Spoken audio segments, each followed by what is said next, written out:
study the Bible. Please understand why you're Seventh-day Adventist. You're not simply a church that goes to church on Saturday rather than Sunday. For many of us, that's the only difference. No, no, no, no, no. This church was raised up to preach a message no other church preaches. What's that message? God raised it up specifically to make that the central theme of its preaching. All of that would include victory over sin, the intercession of Christ, the divinity of Christ, the humanity of Christ, the divinity of the Holy Spirit, the perpetuity of God's law. It has never been canceled. The central role of the Sabbath. All of that should characterize the preaching of God's people. Satan's original charge against God, according to Revelation from Ellen White, is that God's law cannot be kept. It's impossible to keep this law. That was his charge. He came down, got Adam and Eve to fall, to prove, among other things, see, I told you, your law cannot be kept. Look, Jesus came after thousands of years to show the law can be kept. Are you following me? Now, Jesus demonstrated in his life the law can be kept perfectly. But in the Jewish system, for something to be accepted as reliable, there must be at least two witnesses. In the mouth of two or three, every word shall be established. So Jesus can say, I kept the law perfectly. What do you think Satan will say? I need another witness. Because your system requires two. If you, Jesus, say the law can be kept perfectly, you did it in your life, is there another witness? That other witness has to be the church. Through the power of Christ, we must demonstrate before God comes, we can live in harmony with Christ's law. Through the power of Christ, I said. When that occurs, Christ comes.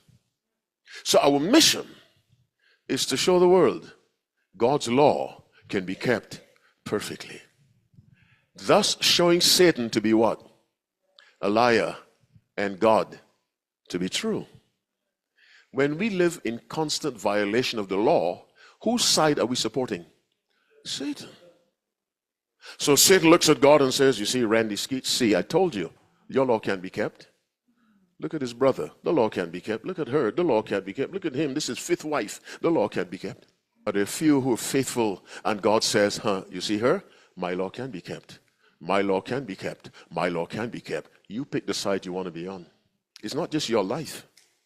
It is the effect on God if we're faithful or unfaithful. But we as human beings, we think of us.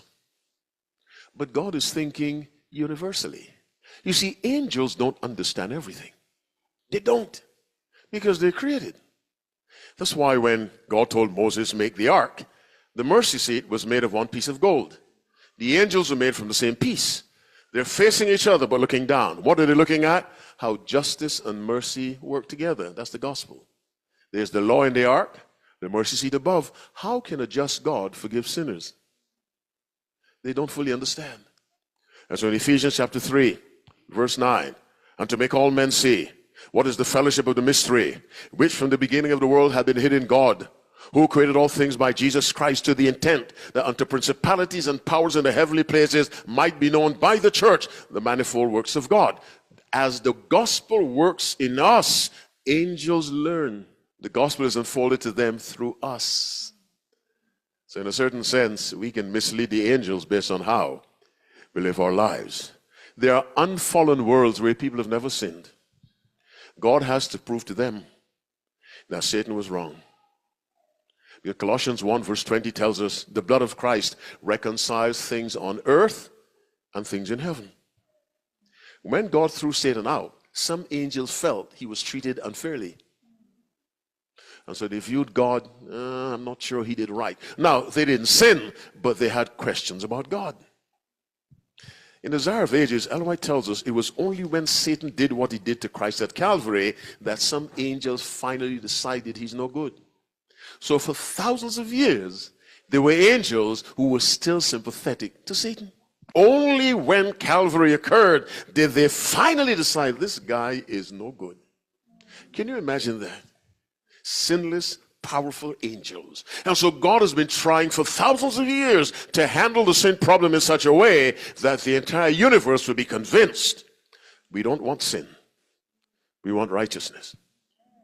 When that happens and Christ comes, we will never choose sin again, because we will show God now we're choosing righteousness, not sin.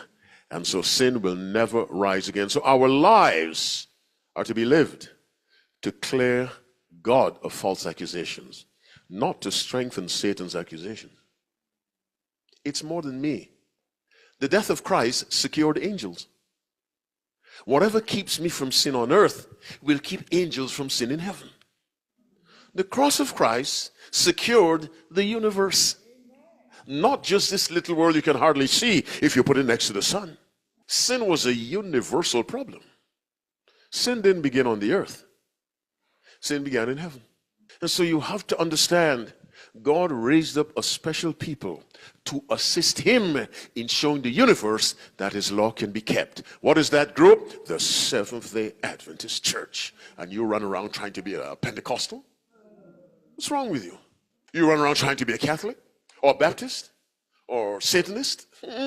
You've been chosen by God to assist him in convincing unfallen worlds and angels that he has always been right and Satan wrong. Always be conscious of that when you make choices.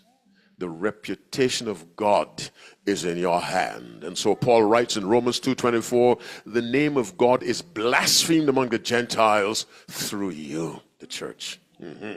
You see, the unbeliever cannot give God a bad name. He doesn't claim to know God. It is the believer that says one thing and does something else and gives God a bad name.